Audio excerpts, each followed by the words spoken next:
제가 익산에 온 지 정확하게 3주, 딱 3주 됐습니다. 네, 제가 3주 동안 지내면서 가장 많이 들은 말이 있습니다. 익산에 사시는 분들은 너무너무 착하시다. 예, 동의하십니까? 자기 자신을 보니까 그런 것 같죠. 정말 그런 것 같아요. 너무너무 선하시고 마음이 참 착하시고. 또 이런 말도 들었습니다. 익산에는 자연재해가 별로 일어나지 않는다. 그런 말을 들어서 정말 궁금해서 제가 인터넷을 찾아봤습니다. 그랬더니만 정말 이렇게 나와 있습니다. 익산은 지진 위험이 낮은 지역이다. 익산은 태풍의 영향이 적다. 또 홍수와 침수 위험이 낮다. 폭설과 한파 영향이 적다. 그리고 왜 그런지 지형과 여러 가지 이유들을 들어서 쭉 설명해 놓은 글을 보았습니다. 여러분 알고 계시죠? 네, 우리 익산이 이런 도시입니다. 네, 쾌적하고 안전한 익산으로 오십시오. 네. 그래도 겨울은 겨울입니다. 날씨가 많이 추워진 것 같아요.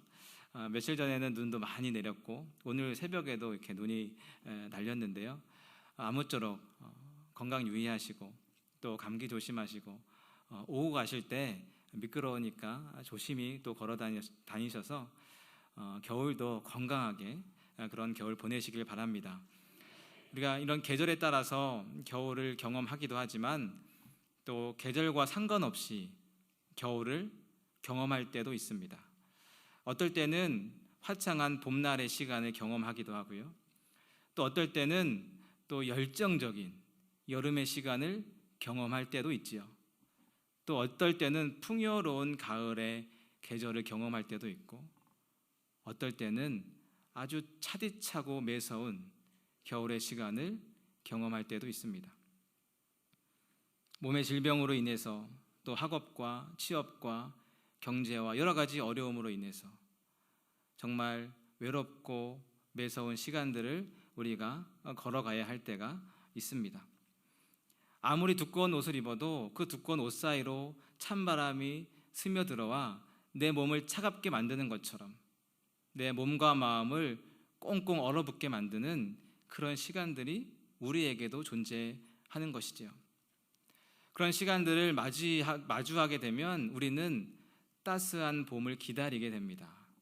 그런데 그 기다림의 시간이 길어지고 또 차가운 겨울이 길어지면 우리는 그 기다림의 시간이 정말 어렵고 고통스러운 시간으로 기억되기도 하지요. 오늘 본문에 보면 이런 겨울의 한복판에 서 있는 한 인물이 나오는데요. 그의 이름은 바로 욥이라고 합니다. 욥기 1장에 보면 그에 대해서 이렇게 설명하고 있습니다. 그는 온전하고 그는 정직하고 그는 하나님을 경외하고 그는 악에서 떠난 사람이다. 또 동방에서 가장 위대하고 가장 훌륭한 사람이라고 그를 평가하기도 합니다. 그리고 잔치가 끝나면 자녀들의 숫자만큼 번제물을 하나님께 드리면서 혹시 모를 죄까지 다 용서를 구하는 죄에 대해서 예배에 대해서 아주 철저하고 완벽했던 이런 사람이 바로 욥이지요. 그런데 이 욥이 고난에 빠집니다. 자신이 가지고 있던 그 막대한 재산을 다 잃습니다. 약탈당하고 다 불에 태워짐을 당해서 그 모든 재산을 다 잃어버린 것이지요.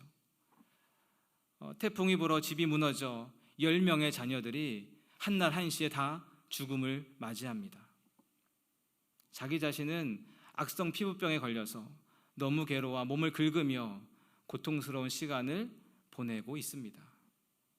자신의 아내는 하나님을 저주하고 죽으라고 이야기하면서 욥의 신앙을 조롱하고 비난하지요.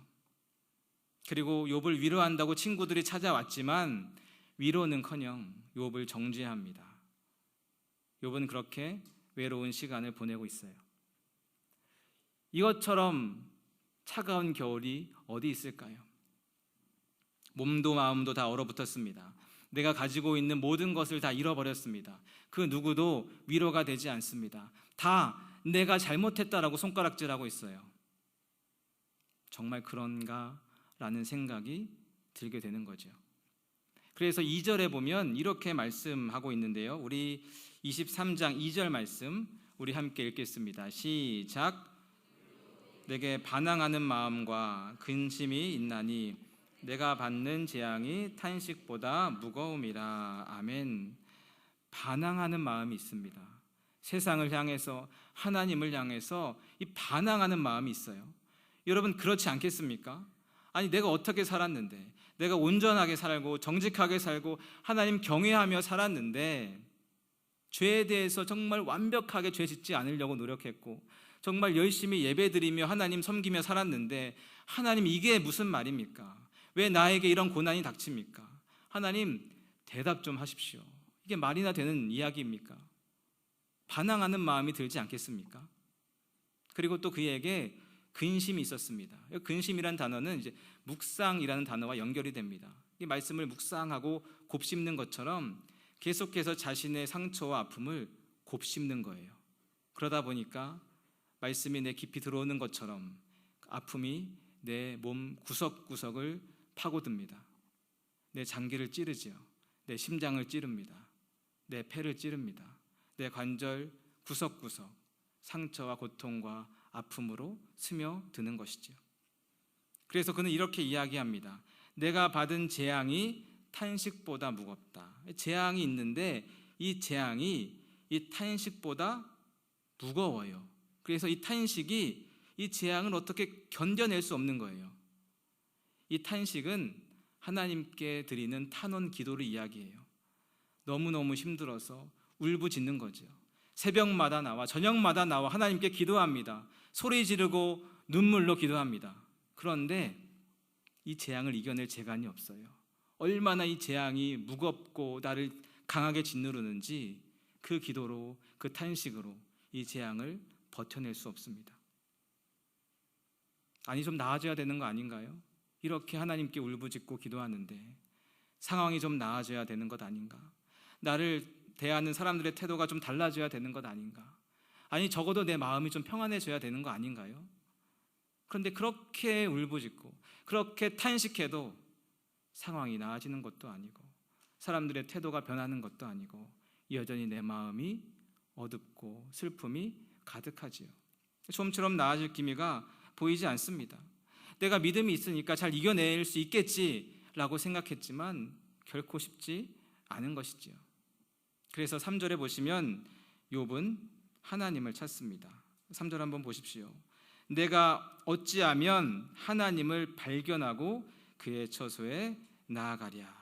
한마디로 하나님 앞에 나아가 다 아뢰고 싶다라는 거예요. 내가 얼마나 억울한지, 내가 얼마나 속상한지 다 토해내고 싶다. 그러면 그 하나님께서 내 이야기 들어주실 텐데 그 마음이 있는 거죠.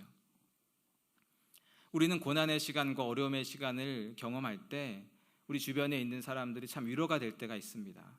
가족들의 한마디, 친구들의 한마디, 또 나를 사랑하는 사람들의 한마디가 얼마나 큰 힘이 되고 위로가 되는지.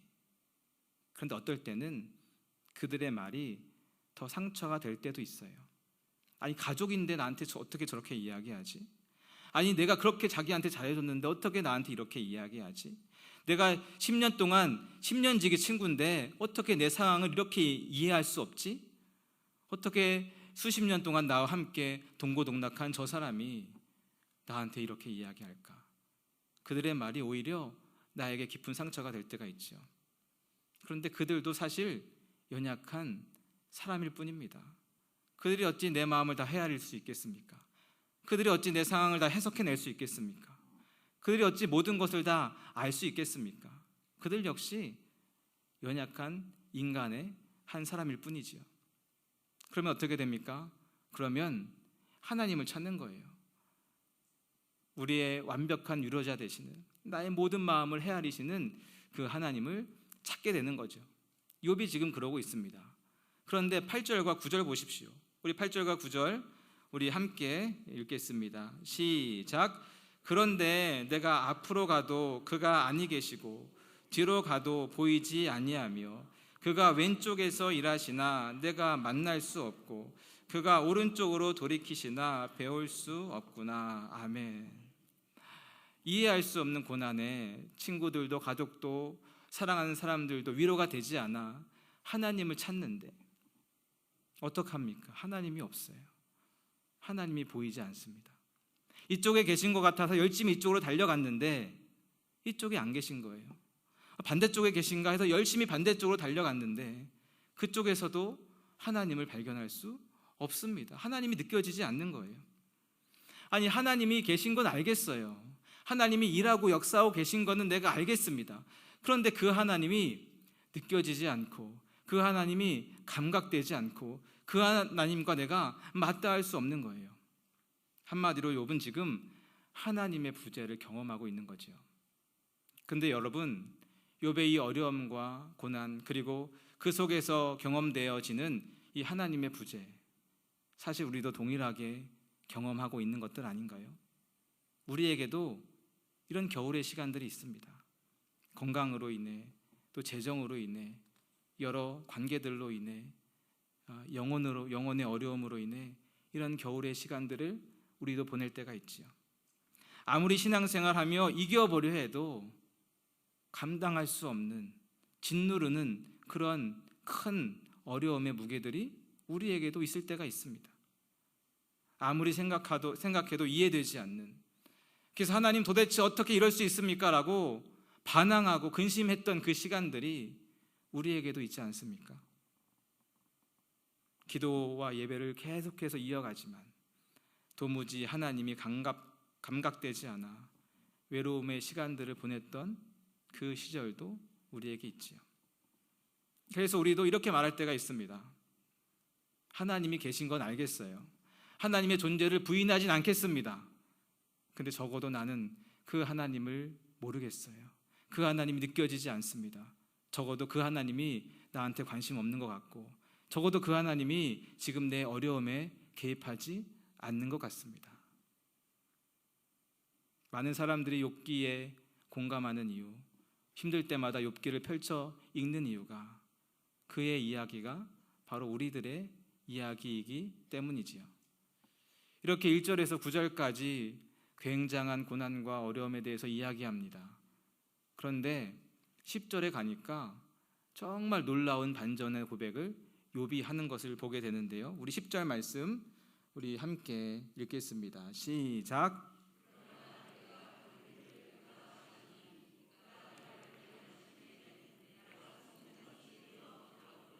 아멘. 잘 보시면 앞에 나와 있는 내용과 많이 바뀐 것을 알 수 있습니다. 3절에는 내가 어찌하면 그의 처소에 나아갈까? 8절에도 내가 앞으로 가도 그가 없다. 뒤로 가도 그가 계시지 않는다. 9절에서도 내가 오른쪽으로 돌이키지만 그를 배울 수 없다. 한마디로 욥은 이렇게 생각한 것입니다. 내가 열심히 달려가면 하나님을 찾을 수 있고, 내가 열심히 달려가면 하나님을 만날 수 있고, 내가 열심히 달려가면 하나님을 경험할 수 있겠다. 그런데 길고 긴 고통을 통과하며, 길고 긴 그 기도의 시간을 통과하며 그가 깨닫게 되는 것이죠. 내가 달려가 하나님께 닿을 수 있다고 생각했는데 그게 아니라 하나님이 나에게 달려와 나를 만나주시는 거구나. 그래서 10절에서 이렇게 고백하지 않습니까? 그러나 내가 가는 길을 누가 아신다고요? 그가 아신다고요. 그가 아시는구나. 그가 아시는구나. 창세기에 보면 야곱이 등장하지요. 형 에서를 속이고 삼촌 라반의 집으로 도망합니다. 여러분, 야곱의 마음이 어땠을까요? 형이 죽인다고 하니까 도망쳐 나오긴 했는데 삼촌네 집에 가면 삼촌이 잘해줄까? 어떤 일들이 일어날까? 거기서 환대를 받을 수 있을까? 너무 고생스럽진 않을까? 뭐 하나 장담할 수 있는 일이 아무것도 없습니다. 그의 머릿속은 굉장히 혼란스럽지요. 왜 나에게 이런 어려움이 닥친 걸까? 굳이 이렇게 해야만 했을까? 왜 가족들과 떨어져 지내야 하는 걸까? 내가 잘한 걸까? 내가 실수한 것은 아닌가? 이런 수많은 생각들이 그의 머릿속을 스쳐 지나갔을 것입니다. 그리고 무엇보다 그는 철저히 혼자였어요. 아무도 그와 동행하고 있지 않습니다. 아무도 그를 보호해주고 있지 않습니다. 심지어 하나님조차 그를 외면해 버린 듯한 도망자의 밤을 그가 지내고 있는 것이죠. 그런데 어느 날 밤에 하나님이 그에게 이렇게 말씀하십니다. 우리 창세기 28장 15절 말씀인데요. 우리 창세기 28장 15절 말씀, 우리 화면에 준비되어 있으면 한번 보여주시면 좋겠습니다. 창세기 28장 15절 말씀, 안 보이면 제가 읽겠습니다. 한번 여러분 들어보십시오. 내가 너와 함께 있어 내가 어디로 가든지 너를 지키며 너를 이끌어 이 땅으로 돌아오게 할지라. 내가 내게 허락한 것을 다 이루기까지 너를 떠나지 아니하리라 하신지라. 아멘. 야곱은 고난 속에서 철저히 혼자인 줄 알았습니다. 하나님이 느껴지지 않고 아무리 노력해도 하나님이 경험되어지지 않았습니다. 하나님의 부재를 경험하고 있었지요. 그런데 하나님이 이곳에 그와 함께 계심을 그가 알게 된 것입니다. 그리고 나서 16절에 그가 이렇게 고백하는데요. 야곱이 잠이 깨어 이르되 여호와께서 과연 여기 계시거늘 내가 알지 못하였도다. 아멘. 여러분, 하나님은 원래 여기 계셨습니다. 하나님은 원래 야곱과 함께 계셨습니다. 하나님은 원래 그 도망자의 밤에 야곱과 함께 거닐고 있었습니다. 야곱이 몰랐을 뿐이에요. 여러분, 욥기가 어떻게 시작되는지 아십니까? 욥의 고난이 시작되기 전 하나님은 이미 그를 보고 계셨고 이미 그를 알고 계셨습니다. 욥의 고난이 하나님의 철저한 통제 안에 이루어졌습니다. 여전히 하나님의 시선이 욥에게 머물렀고 하나님의 사랑과 보호가 욥에게서 떠난 적이 단 한 번도 없었습니다. 다만 고통을 통과하며 하나님이 느껴지지 않는다, 하나님이 안 계신 것 같다 라고 욥이 느꼈을 뿐 하나님의 시선이 그를 떠난 적이 단 한 번도 없었던 것이지요. 여러분, 우리는 하나님의 부재를 느낄 때, 하나님이 느껴지지 않을 때 우리는 어떻게 이것들을 해결할 수 있겠습니까? 아무리 손을 뻗어도 만져지지 않고, 아무리 보아도 보이지 않고, 아무리 듣고 싶어도 들리진 않지만 이곳에 나와 함께 계신 하나님을 인정할 때 하나님의 부재가 하나님의 함께 하심으로 바뀌는 것을 우리가 경험하게 되는 것이죠. 내 시선에서 보면 나는 멸망을 향해 달려가는 과정입니다. 하나님의 외면을 경험하는 시간들이에요. 아무리 달려도 하나님을 만날 수 없는 그 시간들이에요. 하지만 하나님의 시선에서 바라보면 여전히 하나님의 사랑 안에, 하나님의 보호하심과 돌보심 안에, 하나님의 시선 안에 머물러 있는 시간인 것이지요. 고난을 통과하며 욥이 바로 이것을 깨닫게 된 것입니다. 그렇구나. 주님이 나를 알고 계시고 주님이 나를 보고 계시고 내가 가는 그 길을 주님이 다 보고 계셨구나. 여전히 하나님의 사랑 안에 변하지 않는 하나님의 돌보심과 보호 안에 내가 거하고 있구나. 그렇다면 지금 이 고난 역시 하나님께서 나를 더 아름답게 만들어 가시는, 나를 더 순금으로 단련해 가시는 그런 과정이겠구나. 이렇게 자신의 삶과 인생을 재해석해 내는 것이지요. 이렇게 자신의 삶과 인생을 하나님의 시선에서 재해석해 내게 되면 기다림의 시간이 고통의 시간이 아니라 소망의 시간으로 바뀌는 것을 우리가 경험하게 됩니다. 그래서 10절 말씀을 보면 이렇게 되어 있습니다. 그러나 내가 가는 길을 그가 아시나니 그가 나를 단련하신 후에는 내가 순금같이 되어 나오리라. 잘 보시면 단련의 시간, 어려움의 시간, 고난의 시간, 그 다음을 생각하고 있습니다. 그 이후를 지금 바라보고 있어요. 그 고난의 시간이 끝나면 그 이후에는, 그 다음에는 내가 순금같이 되어 나올 것이다. 여러분, 고난이 깊어지면 재앙이 심해지면 다음이 보이지 않습니다. 내일이 생각나지 않아요. 아니, 오늘 내가 힘들어 죽겠는데, 이 오늘 하루 버티기 너무 힘든데 무슨 내일이야, 무슨 내년이야, 그런 말 하지도 마, 이렇게 되는 거예요. 그들에게는 기다림의 시간이 그냥 고통의 시간이지요. 하지만 하나님의 시선으로 내 인생을 재해석해서 여전히 내가 하나님의 사랑 안에 머물고 있음을 내가 알게 된다면 우리는 다음이 보이게 됩니다.